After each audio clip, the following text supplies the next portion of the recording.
Alright, I'm going to show what I have set up for my 98 S10 here. I got it into the 11s with a supercharger setup.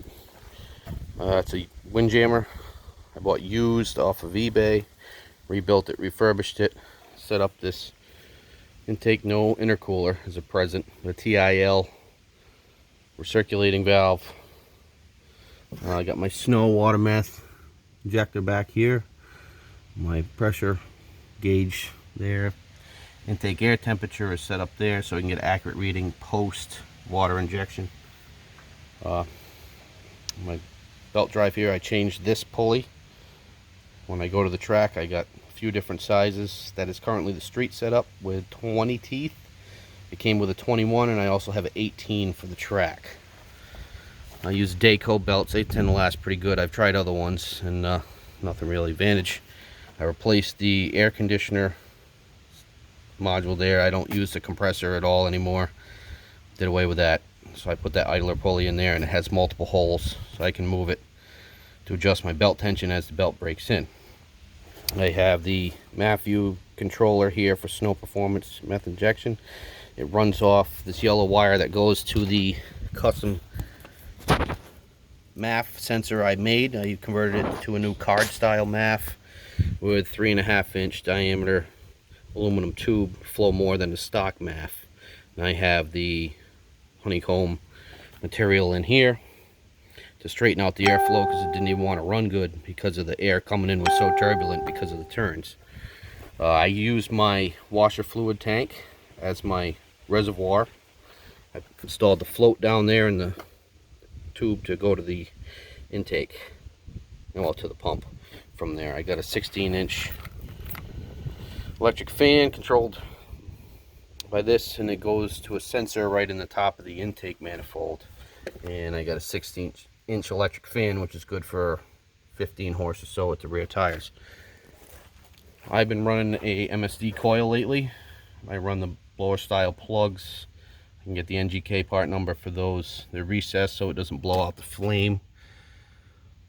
Excel cap and rotors work the best, and those are Taylor spark plug wires with low resistance. You can see my headers down here on this side. Got to run those boots to stop them from burning up. The wires. This side you can't really see it too well, but you can see the headers down in there a little bit. Kind of, steering's kind of in the way. So I run my weld wheels, lightweight. For the track, I got the other tires to burn up. Well, those are Hoosiers on some old 1990s centerline wheels.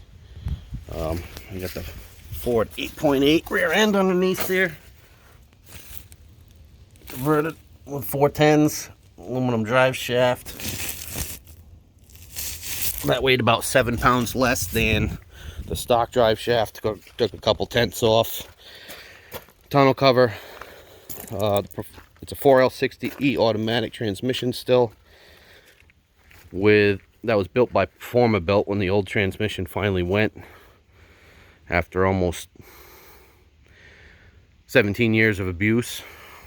Not bad, almost 200,000 miles. Had a shift kit in it and stuff, but it still held up. And that's it. There's not much special to this truck other than a lot of time in 20 years. The front suspension, I do have G-body front springs, 5606 Moog part number. Lowered the front end about 2.5–3 inches.